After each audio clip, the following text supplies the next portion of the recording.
I'm Christina. Yeah, and we are going to Japan in a little less than a year through the program CIEE. And we have prepared a list of things that we are using to learn Japanese, because going to Japan, you need to learn Japanese. You also need to learn the culture, so we'll have a video about the Japanese culture up soon. So, yeah. It's a good idea to learn before you go. Yeah, I mean, I hear from some people that you can learn a lot while you're there, even if you don't know anything, but it's a good idea to know at least the basics. Yes. So, with that in mind, we're gonna talk about how we learn Japanese. So first and foremost, we have lessons at school.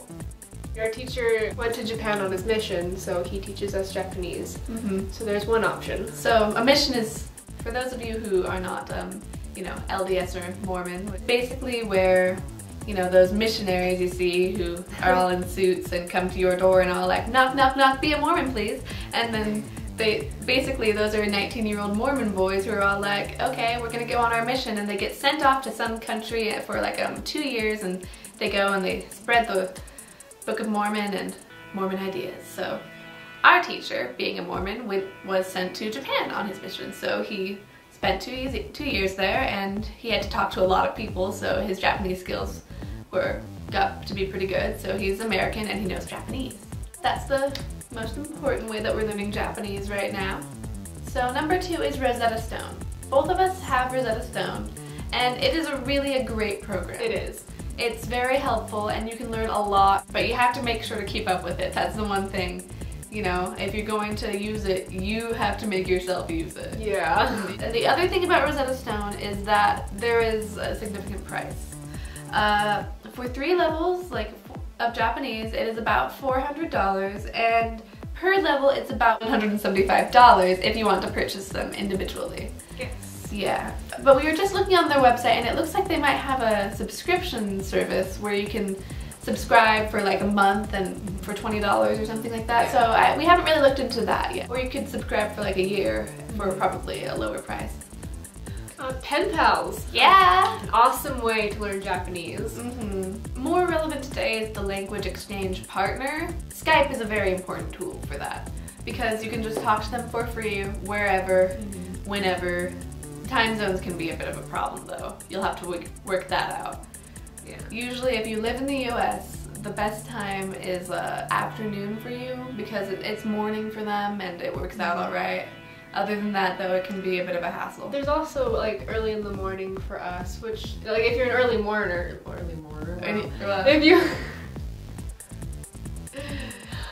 if you like to get up early in the morning, then that's also a good time, because it's like evening for them, and they're usually like on the internet by that time. Yeah, that's also true. In order to find a language exchange partner, there are a couple sites you can use. It's kind of hard to find a good site though, but the one that I have found is very reliable for that is called japan-guide.com. They've got quite a few resources that are Japan related, but the one that I use the most for that is finding a language exchange partner, in which you can write an ad basically for yourself, like, you know, I'm Bailey, I'm 16 years old, I know some basic Japanese, you know, something like that, and then you can let Japanese people message you looking for an English-speaking language exchange partner. The thing is, you can also go through and like message Japanese people who have their own ads, but it's better to put out your ad and let them come to you, I've found, because if you email the people who put out messages, they don't necessarily message you back. But if you put out your own ad, you'll get a lot of people like wanting to be your language exchange partner, I guarantee you. So that's a good option. Yes. Live Mocha is also another good site for pen pals. It's also a really good place to learn the language, because they have something similar to Rosetta Stone. Similar. It's different, but similar. And it's free. And it's free, yes. And it's a lot of fun, and that's actually where I've met some of my really good Japanese friends, and they help you a lot. And there's like different sections where you can learn to speak it, learn to write it. There's also a section where you write your own like short story in Japanese, and then other Japanese people will review it and tell you if anything needs to be fixed, or if you're speaking informally or formally, and it's really helpful. Yeah, that's a very good site. So another thing that we use often for learning Japanese are apps. Each of us has an iPhone, so we can use iPhone apps, so this might not be applicable to anyone who does not have the appropriate device. So we're going to go over a few apps that we use that are good. So one of the best ones that I've found is the Japanese app. It's just called Japanese. It's red. It's got like a picture of like a white kanji on the front, like, well, in its little box thing, you know what I'm talking about. And it's basically a really, really good Japanese to English dictionary. And you can even enter kanji through this method that they have, like if you know what stroke is first and all that. And it's really, really good. It is $10 though. But one of the important things to know about it is that it does not rely on the internet, so you do not have to wait for it to load per se, or if you have an iPod Touch, you don't have to find like a Wi-Fi signal or something like that. I've seen it in action, it's pretty awesome. Mm-hmm. Yeah, and other Japanese to English apps do rely on the internet, and that can just really hinder you. I should mention that the Japanese app that I just told you about it's better if you know hiragana. You should also know katakana because they use that too. So, another one that I recently got is called Kanji Pop. It is $2. Kanji Pop is it is an app. It's basically a game where you match the definition of a word and its hiragana reading to a kanji within a certain time limit.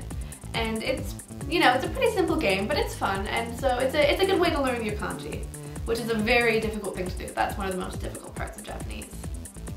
I also have a couple other apps for that, such as Kanji Box, which is $5. It's a more basic study app. It's very good. It's got just some advanced features like, you know, quizzing, and it's got all sorts of kanji in there, you know, pretty much every JLPT level there is. Then another app that I have it's called Japanese Flip. Not Kanji Flip, that's a different app that I've tried. It's not quite as good. Japanese Flip, however, is very good. It's just like a set of flashcards almost that have all sorts of very good Japanese words in kanji, some in hiragana that you should know. It's a very good app, and you can just go through and you'll look at the kanji and you flip it over, and then it'll give you the definition, and it will say, you know, did you remember what it was or did you not? And you pick the appropriate button, and then it's just like, it knows that data, so it knows what to quiz you on later. Yeah. And then we have some more apps, don't we, Chrissy? We do. Yeah. Let's see. There's one called Flashcardlet. It connects to a website called Quizlet. Yes. Which is a very good website full of flashcards. Yeah. Our Japanese teacher uploads certain flashcards, and I use the ones that he uploads. Mm-hmm. But if you want to know what those are, then we'll leave it in the description. Yeah, I think there's other flashcards that you can use too. So I'm sure that there are other flashcard sets made by other Japanese teachers or speakers or, you know, out there. Killa Study. Yeah. It's pretty interesting actually. I haven't gotten to know it completely. Like, I haven't figured it out yet, but so far it's really cool. Like, they have flashcards, and it can also quiz you. Let's see, you can select what you want to study, or you can just study all of it all at once, whatever you choose. So far it's pretty cool. So that seems like a good app. Oh, and if you are really just starting out in Japanese and you need to learn your hiragana and your katakana still, that's a very important step. You need to learn hiragana and katakana, or you cannot learn Japanese. But so there are a few good apps out there for learning hiragana or katakana. The one that I used the most when I was still learning that is just called Kana. It's a game, basically. It's got this weird little this character that has a little speech bubble where he says a specific hiragana, right?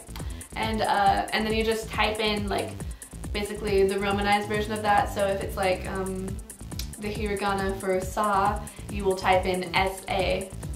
And then if you're right, he'll let you move on, and if you're wrong, he'll give you a frowny face. And he'll bring that one back and help you learn that. So yeah, so those are the apps we use, and we also hope to get a tutor soon because we really want to learn more as we are, you know, as our deadline for going to Japan is definitely approaching. I mean, it's gonna be a while, but yeah. you know, we don't feel that we have nearly the level of Japanese that we need to by the time we get there, probably. Yeah.